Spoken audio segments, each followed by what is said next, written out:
Perkenalkan, nama saya Ayu Stefani Boys, NIM 18150011. Saya akan menjelaskan materi tentang gimnospermae dan angiospermae. Gimnospermae berasal dari kata gimno yang berarti telanjang dan spermae yang berarti biji. Jadi, gimnospermae merupakan kelompok tumbuhan dengan biji terbuka atau telanjang karena bijinya tidak dilindungi oleh daun buah. Ciri-ciri umum gimnospermae: tidak memiliki bunga sejati, tidak memiliki mahkota bunga, bakal biji tidak dilindungi daging buah, merupakan tumbuhan heterospora atau memiliki dua jenis spora berlainan, megaspora pembentuk gamet betina dan mikrospora pembentuk gamet jantan. Struktur reproduksi terbentuk dalam strobium atau konus.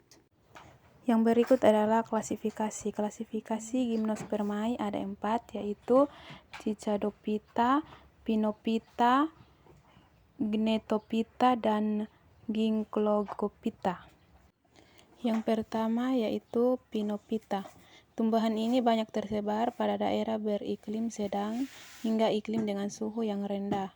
Memiliki lebih dari 550 spesies dengan spesies perwakilan dari divisi ini yaitu tumbuhan pinus atau Pinus merkusi.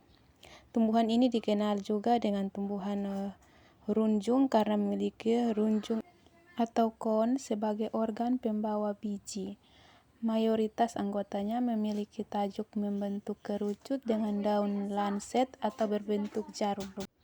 Contohnya yaitu tanaman Pinus merkusi dan Podocarpus nerifolius. Klasifikasi yang kedua yaitu Cicadophyta. Tumbuhan ini dikenal sebagai tumbuhan pakis atau sikas. Di Indonesia dikenal berbagai jenis dari tanaman ini, diantaranya adalah pakis haji atau Cicas rumpi. Memiliki ciri batangnya tidak bercabang, berdaun majemuk, menyirip yang tersusun sebagai tajuk di puncak batang atau roset batang yang memanjang. Dapat hidup pada daerah dengan iklim tropis seperti Asia dan Afrika.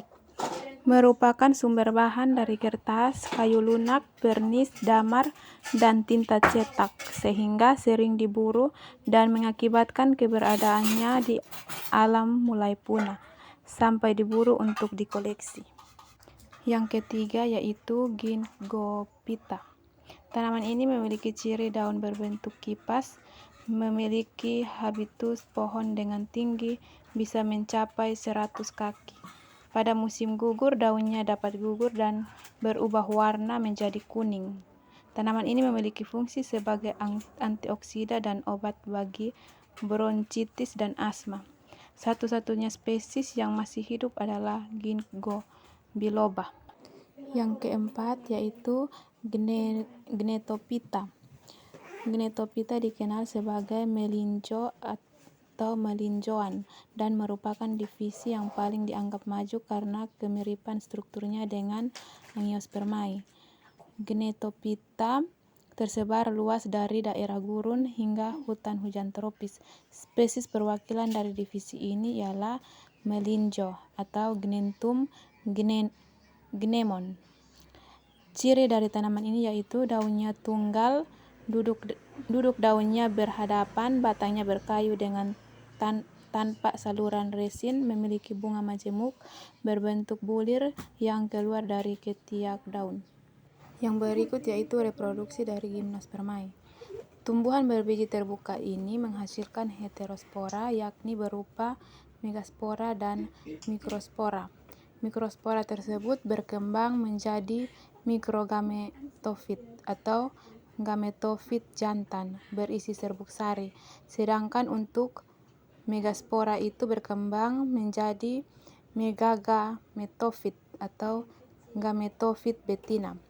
Di bakal biji atau megaspora terdapat kantong serbuk sari atau polen keramber dan juga struktur liang biji atau mikrofil yang menggantikan fungsi dari bunga sebagai organ reproduksi betina.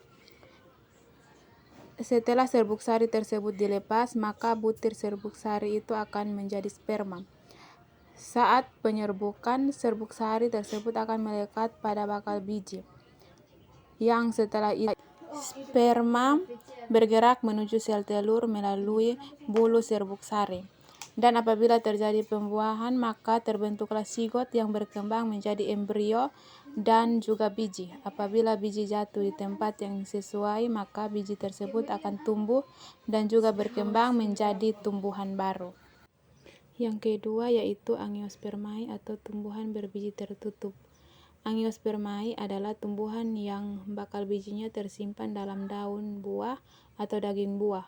Angiospermae memiliki ciri-ciri sebagai berikut. Yang pertama, alat perkembangbiakan berupa bunga. Yang kedua, organ tubuh akar, batang, daun sudah dapat dibedakan dengan jelas. Yang ketiga, susunan daun menyirip, mencari, sejajar, dan beraneka ragam. Yang keempat, biji tersimpan dalam daun buah atau daging buah. Angiospermae dapat dikelompokkan menjadi dua kelompok, yaitu tumbuhan berkeping 1 dan tumbuhan berkeping 2. Ciri-ciri tumbuhan berkeping 1, bijinya berkeping 1. Bila bijinya berkecambah, muncul satu daun lembar. Akarnya serabut, batangnya tidak bercabang dan tidak berkambium. Letak berkas pembuluh pada batang tidak teratur. Tulang daunnya sejajar, bagian bunganya atau mahkota benang sari berjumlah 3 atau kelipatannya. Ciri-ciri tumbuhan berkeping 2, yang pertama, biji berkeping 2. Bila bijinya berkecambah, muncul 2 daun lembar. Akarnya tunggang, batangnya bercabang dan berkambium. Letak berkas pembuluh pada batang teratur. Tulang daunnya menjari atau menyirip. Bagian bunganya berjumlah 2, 4 sampai 5 kelipatannya. Inilah gambar perbedaan tumbuhan monocotyledon dan dicotyledon. Yang berikut klasifikasi Angiospermae. Yang pertama, suku palem-palem atau palma merupakan tumbuhan berkayu, tidak bercabang, berbatang tegak, daun menyirip atau berbentuk kipas dengan pelepah daun, bunganya kecil-kecil dan menjadi karangan. Contoh dari tumbuhan ini yaitu kelapa, sagu, enau, dan salak. Yang kedua, suku rumput-rumputan atau Gramineae merupakan tumbuhan dengan batas silindris, pipi atau persegi, daun berbentuk pita dan memiliki pelepah yang membungkus batang yang masih muda. Contoh dari tumbuhan itu yaitu padi, jagung, gandum, serai, bambu, dan tebu.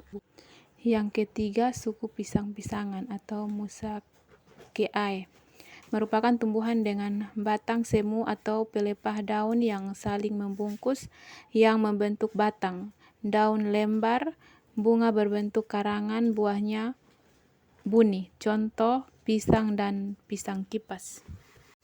Yang keempat, suku jahe-jahean atau Zingiberaceae merupakan tumbuhan yang memiliki rizoma atau akar tunggal, daunnya memiliki pelepah yang membungkus batang. Contoh dari tumbuhan ini yaitu jahe, kunyit, lengkuas, dan kencur. Yang berikut, suku anggrek-angrekan. Ada yang tumbuh di atas tanah, ada yang epifit. Pangkal batangnya membesar, berbentuk umbi, merupakan tempat penyimpanan air. Daunnya berdaging dengan tepi rata. Contoh dari tumbuhan ini yaitu anggrek bulan, anggrek pandan, dan vanila. Yang berikut yaitu suku getah-getah atau jarak-jarakan.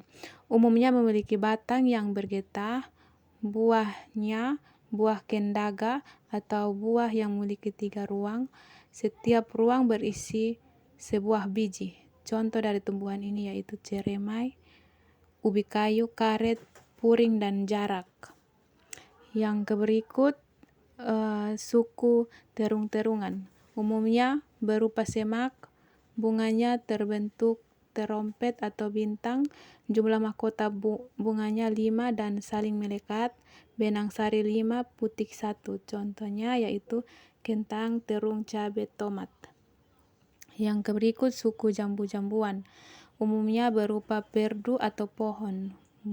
Bunganya memiliki mahkota yang kecil dengan benang sari banyak, letak daunnya berhadapan, buahnya buah buni. Contohnya yaitu jambu air dan jambu biji.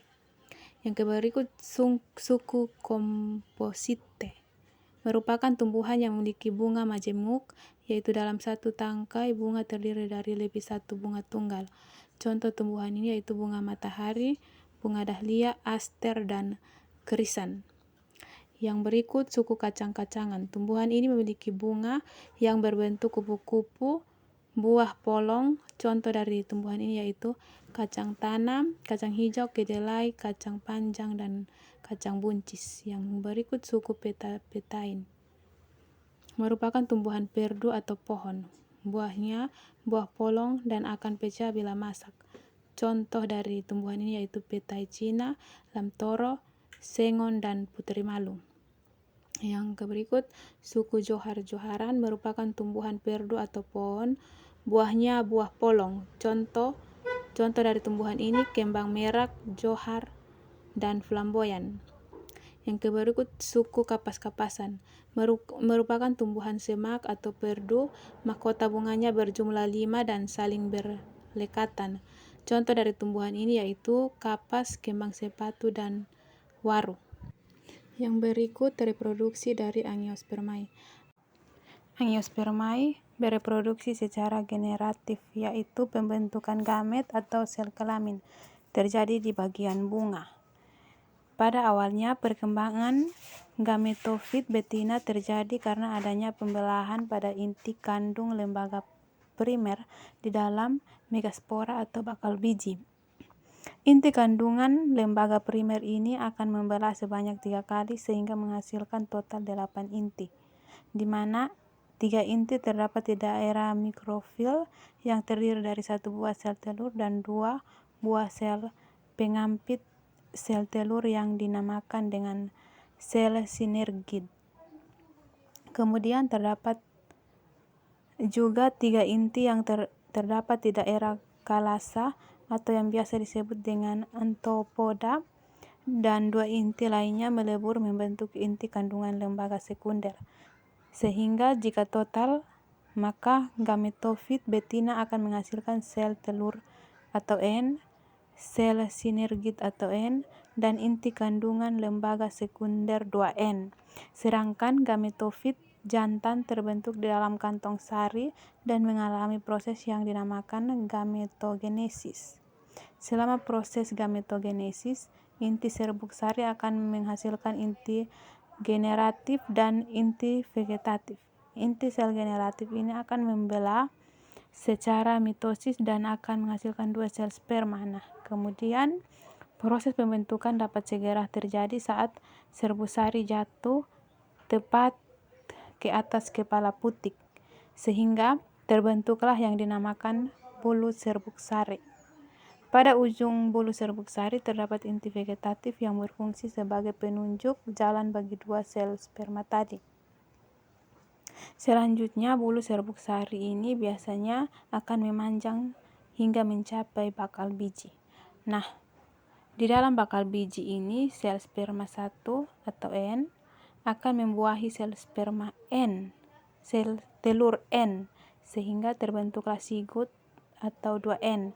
Sementara sel sperma 2 atau N akan membuahi inti kandungan lembaga sekunder sehingga akan menghasilkan endosperma atau 3N, dan peristiwa inilah yang disebut dengan pembuahan ganda.